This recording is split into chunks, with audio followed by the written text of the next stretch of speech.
All right, Ken Orange Theory Trader back with you with another video. Just sharing some hot takes just for fun on the trading industry, things I've seen as a YouTuber and a trader for a few years. So let's get into it. Number one, adding to a winner is better than taking multiple entries across various setups. What do I mean? Let's say you have a winner on GJ. It's going, your first couple entries are in profit, but then you also see another setup on EU. Doesn't matter, just another pair. All right. You want to get in that one too, versus using your capital to really press the gas on your winner, which was GJ to begin with. Me personally, I believe that if you have a trade that is a winner, you need to scale in on that one instead of trying to quote unquote hedge your bet and say, okay, well, if GU ends up a loser, then I got, or GJ ends up a loser, then I got EU over here that may win, or maybe I'll win both of them. Okay, you could also lose both of them too. I sometimes approach the market as this: my odds are so low of winning. I know that I'm not that great of a trader that if I have a winner, I really need to make it count. So I'm not going to try to look for something else while this winner is running. I'm going to press the gas on that one winner. I'm really going to just ride that horse all the way to the finish line. So imagine you're in a horse race and you're riding a horse, and then you see another horse catching up to you. Well, let me get off of this horse and ride that one. Maybe this one. No, I'm going to stick with my horse. I'm going to keep, galloping. I'm not a jockey or anything, but I think you get my point when I'm using this metaphor is that I'm sticking with the horse that's in the lead, that's getting me to the finish line the fastest. Okay, I'm going to stay on that one. Now, is it possible you can take multiple entries and make more money if you have the capital? Of course it is. But me, at the end of the day, I just want to end the day with more money than I started with. It doesn't matter how I do it, and my odds are best when I see a pair that's doing exactly what I want it to do, period. Okay, so if I'm going to increase my risk, I'm going to increase it on one pair and not two, three, seven, or 12. Okay, because even though all the setups are valid, I'm only going to stick with that one that's doing what I want to see. So enough on that. Now, take number two. All advice in the trading space is not equal. Okay, when someone gives advice, you have to remember they're giving advice from the place of how they trade and how they conduct business. Sometimes people are giving you the advice of a swing trader. You may be a day trader, or you may have someone who's a scalper, but you may be a swing trader, and they're telling you, no, you only need to be in the market for just a few minutes, or you need to be using the 1 minute time frame and stuff like that. If you're a swing trader, you really don't have much business being on a 1 minute time frame. You just don't. Okay, so we have to understand when we're looking at a video, okay, how does this person trade? And also, what do they trade? Because crypto and futures and stocks, they're all different markets. Okay. Now, I've learned a lot from stock market traders. I really have. I really have. Okay. Because I believe they're the most prevalent at the end of the day. Most people trade the stock market. But the thing is, there are some things in the Forex market that are just specific to that. So the stock market guys, they maybe start, okay, we start every day at 9:30. Not in Forex, we're 24/7, Monday through Friday. Okay, and a little bit of Sunday too. Not so in the stock market. So you just have to understand, okay, before I take this person's advice to heart, what market are they trading and what is their style of trading too? And your best bet is to listen to people who at least trade in a similar fashion than you. Now, if you're unsure what I trade, I'm more so a day trader, and sometimes I could even be a scalper. I'll be in and out. If I get a good enough move, I don't have to make 1,000 pips in like a 1 hour period. That's not how I really do things. Okay, but I'm a day trader slash scalper. I do not swing trade. I don't trade crypto, and I don't trade the stock market. Okay, so that's my source. So everything I say on this channel deals with that, and that's that.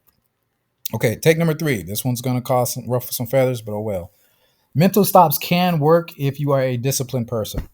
What's a mental stop? That means you really don't have a hard fixed stop loss, but you know in your mind that if price gets to a certain level, you're going to go ahead, click the button, and close out the trade.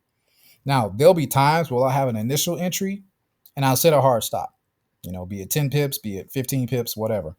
Okay. But as I add to the trade, sometimes those additional add ons don't have a stop loss on them. But I still have a mental stop to know, okay, if price gets here, I'm going to get out and keep the loss small. Now, if you're a beginner, I would not recommend this because sometimes people hold on to hope and they'll think, oh, price will come back and I'll still win this trade. Sometimes it does, most times it doesn't. But once you're a professional and know what you're doing, me personally, I believe that mental stops can work. But I can tell you, the one thing I always have is a price alert on TradingView. I chart on TradingView. Okay, but my broker is Well, I don't want to say my broker, but I trade on the platform of Trade Locker on my phone. That's the platform I use. So the thing is, once that price alert goes off, I take a look at the market and see, okay, is this the part where I need to get out, or do I need to wait for a candle close? Like, what should I do here? All right. So it just depends. But me personally, mental stops can work. Okay. But you have to be disciplined in that. Okay. So take number 4. If you have to trade a prop firm, do an instant funding. Okay. Do an instant funding, or something called, some of them will call them straight to funding. Okay. Got to get a drink of water. But I don't think challenges are worth it. I really don't. Now, yes, challenges are cheap. Yes, they can even give you more capital sometimes. But to me, there's just too many hoops you got to jump through. Okay, you've got to pass phase 1, pass phase 2. Some I've seen 3-phase challenges. I don't know who would take that. I don't get the logic behind that at all. I really don't. Okay, so because you want your money back as soon as possible, I would just go straight to funding. And you really have to look at it as a high leverage broker at the end of the day. So maybe you pay $100 for I don't know, maybe $1,000 account. It's kind of the same as really having your own personal account. And my preference is personal. I do not deal with prop firms anymore. But if you did choose to and wanted that extra push or that extra leverage, just do instant funding if you know what you're doing. And don't worry about it passing a challenge. If for no other reason, then the odds of you getting your money back are greater because there's no phases you have to change. Just remember, you have to know their rules. They may have a max lot size. They may have consistency rules, things like that. So know the rules before you do that. But if you do, instant funding beats a challenge any day of the week. Okay, so take number 5. Once you know what you're doing, you can really stop watching videos about trading in terms of methods and indicators and things like that. Now, I've said this on this channel before. Hey, once I've, gotten to a certain point, I'm like, you guys, once you get what you need from this channel, you don't have to really be here anymore. I don't make any money doing this. I do it as a hobby. I enjoy doing it. I have the time. But at the same time, I understand that it can get repetitive because I'm really doing the same thing over and over, over and over and over again. So nothing is really going to change at this point. So you as an individual, once you know what you're doing, you're good. Imagine graduating from high school or university and then you just want to go back just because you like the feeling of sitting in a classroom instead of practicing what you've actually learned. No, you need to get out there and practice what you learn. Don't become addicted to knowledge. Become addicted to action, to testing, to experimenting, and doing what works for you. Okay, take number 6. If your personal account takes a hit, reset it with a deposit before it gets too low. Don't let it get to zero. Okay? Don't blow the account. Never blow an account, ever. Ever. Let's say hypothetically you start with $100. It goes down to $40. Instead of saying, well, let me try to flip this 40 into back into 100. No. If you have the disposable income, I hope you're not putting like your rent money or anything like that in a trading account. If you have the disposable income, maybe throw another 40 in there. It doesn't have to be a whole 100, but don't hesitate to just reset the account and then try to get your money back that way instead of just, I'm going to blow the whole 100 and then put another 100 in. You can sustain yourself with small deposits. And then when you get that big winner, and like I said, I pyramid. So when I'm right, I try to be right big. Okay. I want like a 1 to 3 to 1 to 5 on multiple positions. So that way, it's worth my time to trade. Okay. So that's how you really want to do things. You should never blow an account ever, ever, ever, ever. You should always have a mental, like we talked about mental stops, have a mental level that you don't want your account to get below. Okay. So reset it. Prop firms offer resets with a small fee. Why can't you with your own personal account? It's your own business.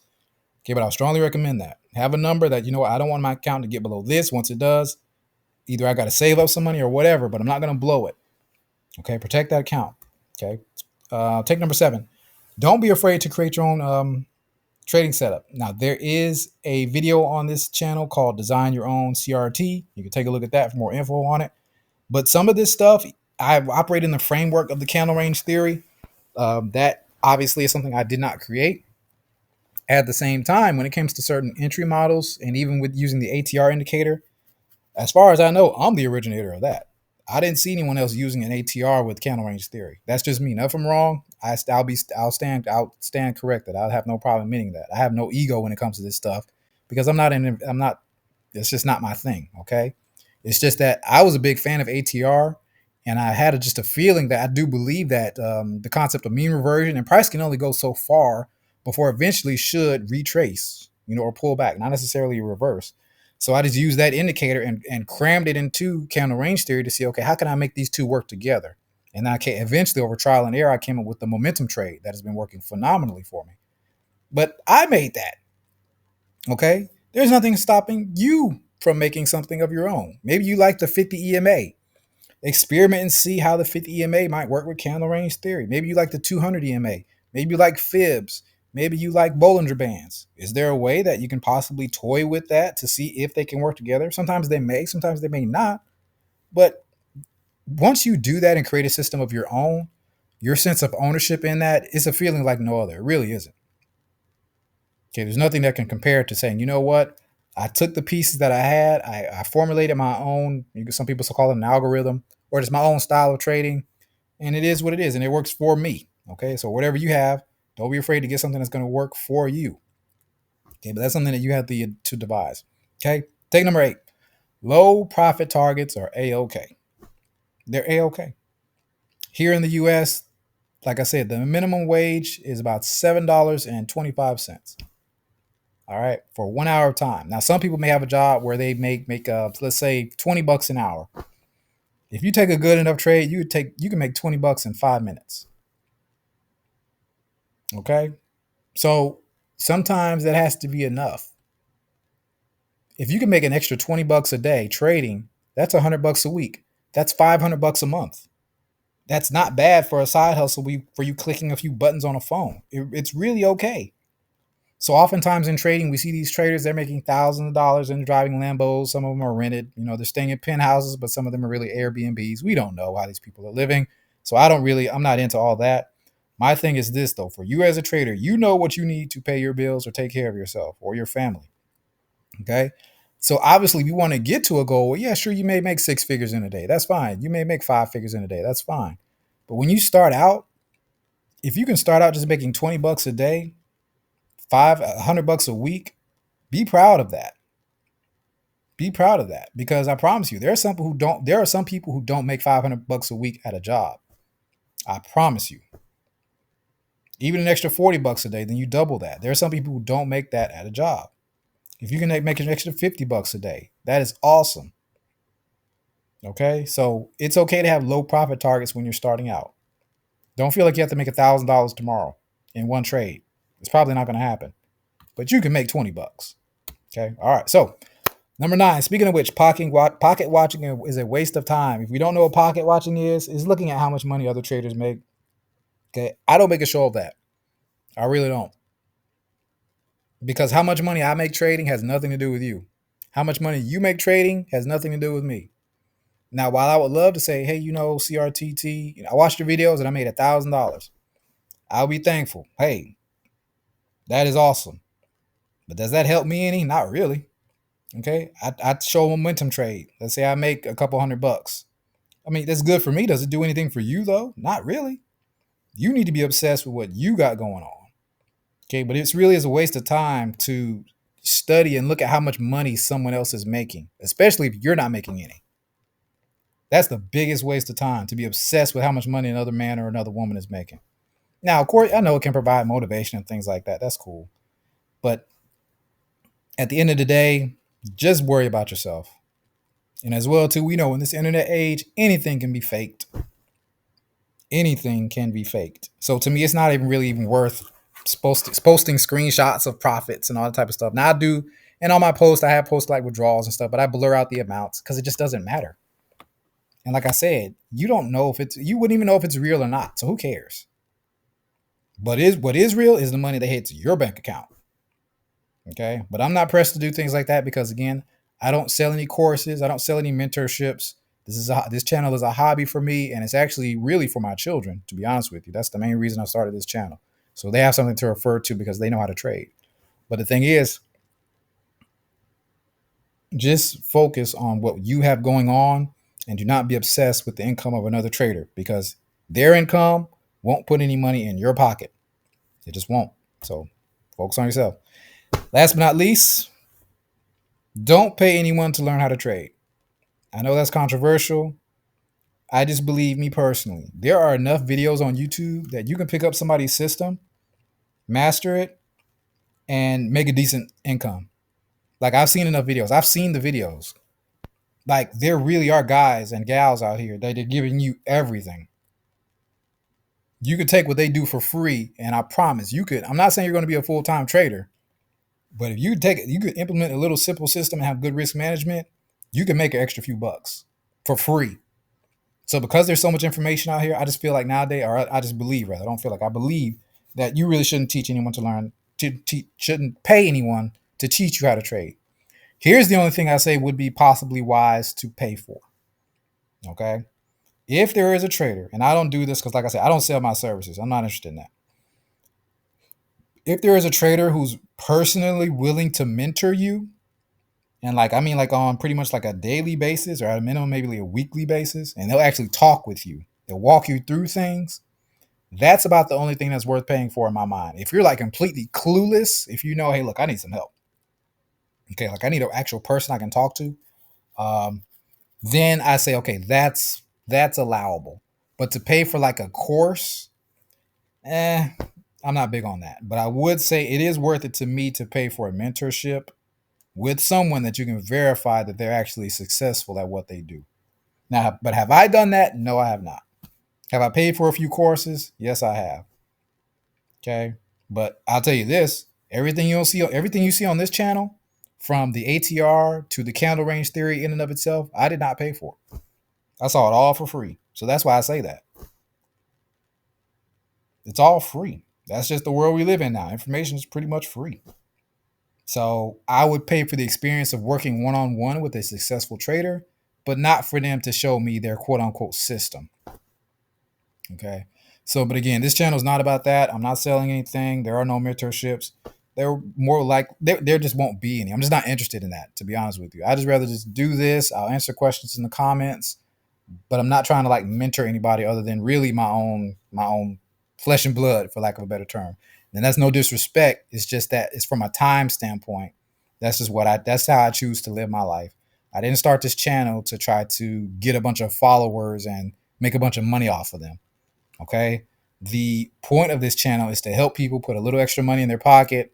And that's pretty much it. Because there's a guy, and I'll close with this. The guy who was nice enough to share a course with me did it for free. And even though that course, it was a great short course and it taught me the foundation of trading, I wasn't really successful with the method that I was trying to get. But that's what really put me on my journey. And I didn't pay a penny for that. And now here I am almost 10 years later in a place where, you know what, I guess if you want to call it paying it forward or whatever, that's fine. But I didn't pay for my education for the most part. The bread and butter part of the education, all these withdrawals that you've seen on my posts and stuff like that, that came of just from having the faith to stay consistent in this thing. I did not pay for any of this. So to try to take free information and sell it, you can do that, but it's just not a way I'd prefer to make my money, quite frankly. I'm fine with making my money from my primary source and trading, and that's it. So, you do what you see fit. That's it for this video. I appreciate your time and attention. I appreciate all the subscribers who just cracked 400 subscribers. I'm definitely appreciative to all you guys and gals for watching. Hope you have a great rest of your day. If you have any questions about anything, feel free to leave a comment and just make it a good one. Go get it. Take care.